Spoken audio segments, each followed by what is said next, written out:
selesai. Berita yang baru dan terakhir yang saya dapatkan, itu meninggal karena menghalangi Raja Salman dari upaya pembunuhan. Kenapa diberitakan seperti tadi? Untuk menutupi kebenaran hadis ini. Kalau Raja Salman adalah raja terakhir dari Raja Arab yang apabila meninggal, akan ada 3 putra mahkota yang berselisih. Itu kata Rasulullah SAW. Yaktatilu salathatun inda kanzikum. Akan ada 3 orang laki-laki berperang di sekitar kanzun kalian, Ka'bah kalian. Artinya Ka'bah nanti akan berdarah-darah, Masjidil Haram akan berdarah-darah. Kulum ibnu khalifatin, 3-3-nya putra mahkota, anak raja. Sama la yasiru ila wahidin minhum, tapi tidak satu pun dari mereka yang berhasil menjadi raja. Kenapa? Karena yang jadi raja adalah Imam Mahdi. Imam Mahdi, kata Rasulullah, diutus di usia 40 tahun. Ada satu hadis yang mungkin Bapak Ibu pernah mendengar, mudah-mudahan mendengar. Bukan hadis ini kejadian nyata. Kejadian nyata dari Ustaz Zulkifli Muhammad Ali. Boleh saya perdengarkan? Ustaz Zulkifli Muhammad Ali, guru kita semua, semoga Allah menjaga beliau. Allahu yahfazuh. Beliau pernah menyampaikan kepada kita apa yang beliau alami.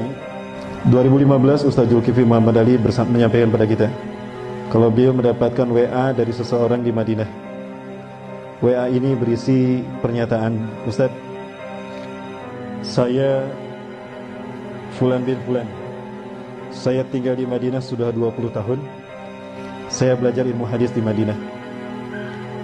Kemudian saya berteman dengan seseorang yang ciri-cirinya persis seperti disebutkan Ustaz tentang Imam Mahdi, baik ciri-ciri fisik ataupun ciri-ciri akhlaknya.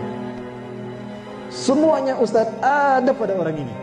Mulai dari alisnya yang indah, lurus, mulai dari warna kulitnya yang hitam, orang Arab, mulai dari tubuhnya tubuh orang Israel, mulai dari hidungnya yang mancung, aknal anfu, mulai dari bariqas sanaya, mulai dari giginya depannya yang jarang, sampai ada tali lalat di pipi kanan, sampai ada tanda kenabian di punduknya, dan kedua pahanya kecil, sampai detail seperti itu. Aku melihatnya Ustaz, 20 tahun aku berteman dengannya, bersahabat dengannya, dan dia keturunan Rasulullah SAW. Ulama-ulama di Madinah melindungi orang ini. Dan ulama-ulama Madinah mengatakan pada beliau, Anda ini jangan-jangan Imam Mahdi. Kami ridho kalau Anda memimpin kami sebagai Imam Mahdi. Tapi beliau tawadu mengatakan, Ustaz, lastu mahdiyan ana ihda minal ansar. Persis seperti apa yang Rasulullah sabdakan. Aku bukan Imam Mahdi. Aku satu dari orang-orang Ansor. Itu nanti ketika dia menolak untuk dibaiat. Itu tahun 2015, usianya 35 tahun. 2015, usianya 35 tahun. Sekarang 2019, berarti usianya berapa? 39 tahun. Imam Mahdi dibaiat di usia 40 tahun. Tahun depan usianya berapa? 40 tahun. Apakah betul berarti beliau hari ini beliau berada di Suriah berjihad bersama kaum muslimin? Orang Indonesia ini diajak oleh beliau untuk ke Suriah, tapi beliau menolak. Aku ingin kembali ke Indonesia karena ladang jihad ke Indonesia. Artinya beliau melihat Indonesia akan seperti Suriah, maka beliau memilih pindah ke Indonesia. Apakah Indonesia memang akan berdarah-darah, Bapak Ibu? Boleh saya memperlihatkan sesuatu? Baik, Bapak Ibu, saya perlihatkan sesuatu yang mudah-mudahan ini menjadi cambuk bagi kita untuk kita bersungguh-sungguh untuk kembali bertobat kepada Allah SWT. Amin. Baik Bapak Ibu, ini seorang mahasiswa mengajukan pertanyaan kepada saya dengan mengirimkan ini. Bapak Ibu, kita lihat ini. Ini ada darah berceceran, dan ini di Ka'bah, samping Ka'bah. Ini rukun Hajar Aswad, betul? Ustaz, kira-kira ini isyarat apa Ustaz? Rasulullah SAW tadi menyebutkan ciri Imam Mahdi diutus apabila terjadi pertikaian sehingga darah tercecer di mata tempat kita tawaf di sekeliling Ka'bah. Setahu kita, Ka'bah ini berbentuk bujur sangkar, betul? Ini disebut rukun Hajar Aswad karena di sini terdapat Hajar Aswad. Rukun itu artinya tiang atau sudut. Disebut rukun Hajar Aswad karena ada Hajar Aswad di sini. Ini disebut rukun Yamani. Disebut rukun Yamani karena sudutnya mengarah ke Yaman. Yang ini disebut rukun Syami karena mengarah ke Syam, ke Palestina, ke Suriah. Yang ini rukun Iraki karena mengarah ke Irak. Bapak Ibu, coba kita lihat negara-negara yang ditunjukkan oleh sudut ini. Yaman, Syam, Palestina, Suriah, dan Irak. Bagaimana kondisi negara mereka hari ini? Sudah berdarah-darah belum? Sudah berdarah-darah? Yakin? Sudah berdarah-darah? Sepakat?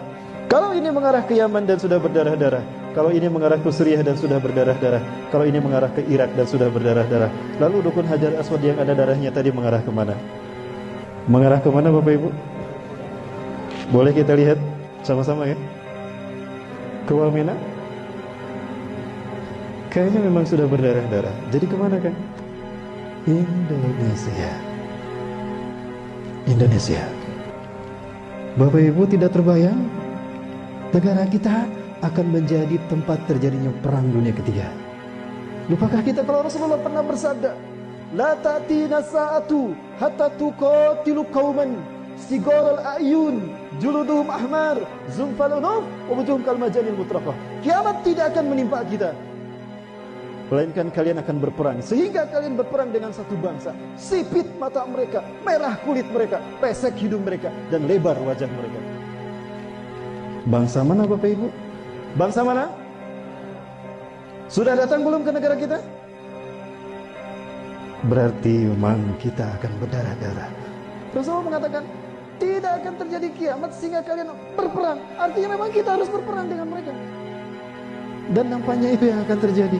Bapak Ibu yang rahmati Allah, jangan terlena hati-hati dengan kesibukan dunia sehingga kita lupa pada fakta yang disebutkan Rasulullah SAW. Ini nubuah. Rasulullah tidak pernah berdusta. Pernah Rasulullah berdusta? Artinya apa yang dikatakannya terjadi atas izin Allah. Wa ma yantiqu 'anil hawa in huwa illa wahyun yuha.